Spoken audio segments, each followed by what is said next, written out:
मेरे प्यारे बच्चों, आज 10 जनवरी है। कितनी जनवरी है? 10 जनवरी है।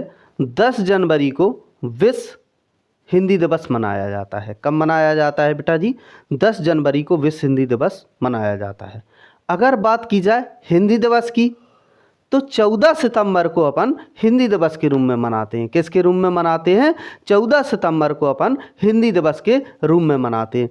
बेटा जी, हिंदी में जो आपके 20 क्वेश्चन आएंगे ऑप्शन, बहुविकल्पीय प्रश्न, तो कोशिश की जाए कि वो ज़्यादा कठिन होते हैं क्योंकि बहुत कम बच्चे कर पाते हैं। तो उसी को ध्यान में रखते हुए ये कोशिश की जा रही है बेटा कि आपको पेपर आए तो आसानी से आप कर लें और बहुत अच्छे समझाने की कोशिश की जाएगी जिससे आपको बहुत जल्दी लर्न भी हो जाए। चलो बेटा, देखते हैं और समझते हैं अच्छे से बहुविकल्पीय प्रश्न हिंदी के। तो कुछ लाइनें याद आ रही बेटा जी कि रुकना नहीं, थमना नहीं, रुकना नहीं, थमना नहीं, बस आगे बढ़ते जाना है, पतझड़ के बाद फिर बसंत आना है, पतझड़ के बाद फिर बसंत आना है। तो इसी से अपन शुरू करते हैं बेटा जी।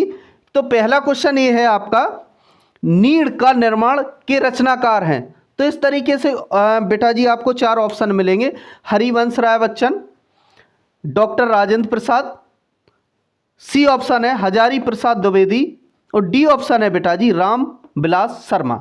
तो इस तरीके से आपको वहाँ बोर्ड में 4 प्रश्न मिलेंगे बेटा जी। उनमें से आपको सही प्रश्न को लगाना है जिससे आपका उत्तर गलत ना हो। आगे बात की जाए इसमें, तो देखो यहाँ पे अपन समझेंगे नीड़ क्या है। नीड़, इसको नीम समझ लो। क्या समझ लो बेटा? नीम। अगर इसमें आगे बात की जाए, अब नीम कैसा होता है बेटा? हरा। तो इससे याद हो जाएगा नीम। तो ये आपका ए ऑप्शन सही होता है कि नीड़ का निर्माण के रचनाकार कौन है। तो नीड़ माने होता है, समझ लो बेटा जी, नीम। तो हरिवंश राय बच्चन। तो नीम कैसा होता है बेटा? हरा। तो हरा कैसा होता है कि हरिवंश राय बच्चन। तो इससे क्या हो जाएगा बेटा? हरिवंश राय बच्चन। आगे अगर ऑप्शन की बात की जाए तो यहाँ पे ये आपके डॉक्टर राजेंद्र प्रसाद और हजारी प्रसाद द्विवेदी और रामविलास शर्मा, ये तीनों ऑप्शन आपके गलत हो जाते हैं। क्या हो जाते हैं बेटा जी? तीनों ऑप्शन आपके गलत हो जाते हैं। आगे बात की जाए, प्रश्न नंबर दूसरा, विष्णु प्रभाकर किस युग के कहानीकार हैं। तो यहाँ पे किसकी बात की गई बेटा जी? विष्णु प्रभाकर की बात की गई। किसकी बात की गई? विष्णु प्रभाकर किस युग के कहानीकार हैं। तो युग बताना है अपन को। क्या बताना है बेटा जी इसमें? युग। तो यहाँ पे भारतेंदु युग, इसके बाद बात की जाए प्रेमचंद युग, छायावादी युग और इसमें से कोई नहीं। तो इसमें अगर बात की जाए इन सभी ऑप्शनों की, तो इसमें विष्णु प्रभाकर, क्या बात की गई बेटा जी? विष्णु प्रभाकर की। तो विष्णु प्रभाकर किस युग के कहानीकार हैं? तो मतलब बात की जाए विष्णु से विष्णु भगवान याद आ रहा है बेटा जी आपको? विष्णु से विष्णु भगवान याद आ रहा है। तो वे किसकी छाया में रहते थे? तो विष्णु भगवान के ऊपर छाया कौन करे रहता था? शेषनाग भगवान। कौन करे रहता है? शेषनाग भगवान। क्या करते हैं? छाया। विष्णु जी भगवान के ऊपर छाया कौन करते हैं? कौन करते हैं बेटा जी? शेषनाग। तो इससे पता चल रहा है तो विष्णु, और विष्णु के बाद यहाँ पे आ रहा ऑप्शन सी छाया। क्या आ रहा? छाया। तो इससे आपका ऑप्शन हो जाएगा कि विष्णु प्रभाकर जी हैं जो बेटा जी आपके, अगर बात की जाए विष्णु प्रभाकर की, तो जो विष्णु प्रभाकर जी हैं आपके कौन से युग के कहानीकार हैं? तो छायावादी युग के कहानीकार हैं। कौन से हैं? छायावादी युग के कहानीकार हैं। तो विष्णु, और विष्णु भगवान से विष्णु भगवान किस कौन छाया करता था? शेषनाग जी। शेषनाग भगवान छाया करते थे। तो इससे आपका क्या हो गया? ये ऑप्शन आपका सही हो गया। विष्णु प्रभाकर किस युग के कहानीकार हैं? तो छायावादी युग के कहानीकार हैं। करेक्ट। आगे अगर बात की जाए बेटा जी आपसे, अगला क्वेश्चन है, रक्षाबंधन नाटक के रचनाकार है। कितना सरल है, अभी यार यहीं के यहीं लर्न करवा देंगे आपको। रक्षाबंधन, तो रक्षाबंधन बेटा प्रेम का त्योहार है। कौन से प्रेम का है? भाई बहन के प्रेम का त्योहार है। किसके प्रेम का त्योहार है?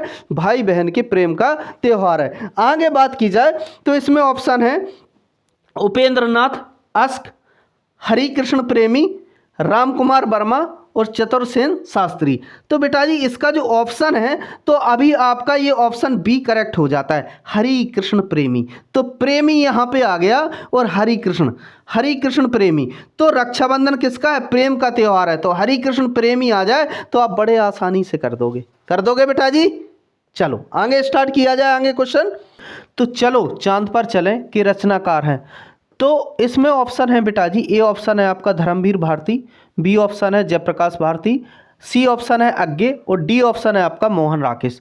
तो इसमें जो ऑप्शन है चलो चांद पर चलें के रचनाकार है, मतलब किसकी रचना है, तो जयप्रकाश भारती की रचना है। किसकी रचना है बेटा जी, जयप्रकाश भारती की रचना है। किसकी रचना है, जयप्रकाश भारती की। अब इसको ऐसे समझ सकते हैं बेटा जी, चांद पर स्वयं का कोई प्रकाश नहीं होता। किसका प्रकाश नहीं होता, चांद पर स्वयं का प्रकाश नहीं होता। तो जयप्रकाश भारती इसके क्या होंगे, रचनाकार होंगे। आगे बात की जाए क्वेश्चन नंबर 5, संस्कृति और सभ्यता निबंध के निबंधकार हैं। मतलब अगर बात की जाए संस्कृति की बात आती है और सभ्यता की बात आती है। किसकी बात आती है, संस्कृति और सभ्यता की बात आती है। तो उसके जो निबंध है तो उसके निबंधकार कौन है, तो रामदास गौड़, श्याम सुंदर दास, आचार्य रामचंद्र शुक्ल और डॉक्टर रागेंद्र। तो इसमें जो ऑप्शन है करेक्ट है बेटा वो है आपका कौन सा, आचार्य रामचंद्र शुक्ल। कौन सा है, आचार्य रामचंद्र शुक्ल। तो इस तरीके से भी आप लर्न कर सकते हैं बेटा जी कि आचार्य रामचंद्र शुक्ल ने किसकी बात की है, संस्कृति और सभ्यता की बात की है। किसकी बात की है, संस्कृति और सभ्यता की बात की है। और आचार्य रामचंद्र शुक्ल का लिखा हुआ आप में एक चैप्टर है कक्षा 10 में, मित्रता। कितना अच्छा चैप्टर है मित्रता, कि मित्र कैसा होना चाहिए, मित्र कैसा होना चाहिए। उन्होंने सबसे अच्छे समझाया मित्रता के बारे में बेटा जी, कि जब अपन किसी घोड़े को लेने जाते हैं तो उसके ऐब दोस्त सारी चीज़ें परखते हैं किस प्रकार दौड़ता है, लेकिन जब मित्र हम चुनते हैं तो उसमें उसका बैकग्राउंड नहीं देखते हैं, उसका आचरण नहीं देखते हैं कि कैसा आचरण है, कैसी प्रवृत्ति का है। कुछ उसमें चटक मटक दो चार बातें और रूप रंग चेहरा देखकर उसको अपना फट से मित्र बना लेते हैं। तो ऐसा आपको नहीं करना चाहिए। आगे क्वेश्चन की बात की जाए बेटा जी, क्वेश्चन नंबर 6, परीक्षा गुरु के रचनाकार हैं। तो परीक्षा गुरु है जो आपका इसके रचनाकार कौन है, नंबर 1 है किशोरी लाल, बालकृष्ण भट्ट, देवकीनंदन खत्री, लाला श्रीनिवास दास।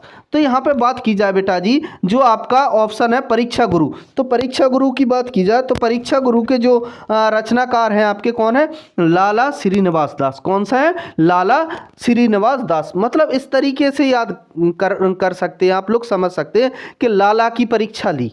किसकी परीक्षा ली, लाला की परीक्षा ली। तो लाला श्रीनिवास दास कौन है, परीक्षा गुरु के रचनाकार हैं। आगे बात की जाए, अगला क्वेश्चन है बेटा जी आपका क्वेश्चन नंबर 7। क्या है, क्वेश्चन नंबर 7, महादेवी वर्मा द्वारा रचित रेखांचित है। तो बेटा यहाँ पे बात आई महादेवी वर्मा की। किसकी बात आई, महादेवी वर्मा की। तो एक क्वेश्चन याद रखिएगा बेटा जी आप लोग कि आधुनिक की मीरा किसे कहा जाता है। ये बहुत बार क्वेश्चन पूछा जा चुका है कि आधुनिक की मीरा किसे कहा जाता है। तो आधुनिक की मीरा महादेवी वर्मा जी को कहा जाता है। किसको कहा जाता है, महादेवी वर्मा जी को कहा जाता है। आगे अगर बात की जाए कि महादेवी वर्मा द्वारा रचित रेखांचित्र है, तो इसमें जिंदगी मुस्कुराई, अगला है आपका अतीत के चलचित्र, गांव की सांझ और बाजे पायलिया के घुंघरू। तो इसमें जो करेक्ट आंसर होता है अतीत के चलचित्र, बहुत ज़्यादा प्रचलित है अतीत के चलचित्र। तो महादेवी वर्मा द्वारा क्या लिखा गया है, अतीत के चलचित्र। आगे क्वेश्चन की बात की जाए, सुख सागर के लेखक हैं। किसके, सुख सागर, सुख सागर। तो क्या आया, सुख सागर के लेखक हैं। तो कौन है बेटा जी सुख सागर के लेखक, लल्लू लाल। आगे आपका ऑप्शन आता है मुंशी सदा सुखलाल और ईसा अल्लाह खां और सदल मिश्र। तो यहाँ पे बात की जाए सुख सागर, तो देखो इन ऑप्शनों में बेटा आपको सुख कहाँ दिखाई दे रहा है, ये दिख रहा। तो यहाँ पे ऑप्शन क्या हो जाएगा, मुंशी सदा सुखलाल, ये आपका करेक्ट ऑप्शन हो जाएगा। बहुत अच्छे से आपको ये समझ में आ रहे होंगे क्वेश्चन कि मुंशी सदा सुखलाल कौन है, सुख सागर के रचनाकार हैं। आगे बात की जाए आपका ईसा अल्लाह खां। तो ईसा अल्लाह खां ने क्या लिखा है, रानी केतकी की कहानी लिखी है। किसकी कहानी लिखी है बेटा जी, ईसा अल्लाह खां ने रानी केतकी की कहानी लिखी है। ईसा अल्लाह खां ने क्या लिखा है, रानी केतकी की कहानी लिखी हुई है। तो बेटा जी अगले क्वेश्चन की बात की जाए तो अगला क्वेश्चन ये रहा आपका कि नागरी प्रचारणी सभा की स्थापना हुई। तो नागरी प्रचारणी सभा की स्थापना हुई मतलब किस युग में हुई। तो क्वेश्चन नंबर 1 है आपका द्विवेदी युग, बी आपका है भारतेंदु युग और तीसरा है आपका छायावाद युग, इसके बाद है प्रगतिवाद युग। तो इसमें बात की जाए कि जो करेक्ट आंसर है बेटा जी आपका, जो करेक्ट आंसर है तो वो है आपका कौन सा, द्विवेदी युग। तो नागरी प्रचारणी सभा की स्थापना किस युग में हुई बेटा जी? द्विवेदी युग में। एक क्वेश्चन को आप याद रखिएगा, किस युग में हुई? द्विवेदी युग में। आगे बात की जाए हिंदी का प्रथम नाटक है, तो हिंदी का प्रथम नाटक है बेटा ऑप्शन ए भारत दुर्दशा, बी है आपका नाहुस, इसके बाद ना आने वाला फल और चंद्रगुप्त। तो बात की जाए कि बी ऑप्शन आपका करेक्ट होता है नाहुस। नाहुस क्या है? हिंदी का प्रथम नाटक है। और हिंदी की प्रथम कहानी कौन सी है? रानी केतकी की कहानी। कौन सी कहानी है बेटा? रानी केतकी की कहानी। चलो बेटा जी मिलते हैं नेक्स्ट वीडियो में, जब तक के लिए जय हिंद, वंदे मातरम।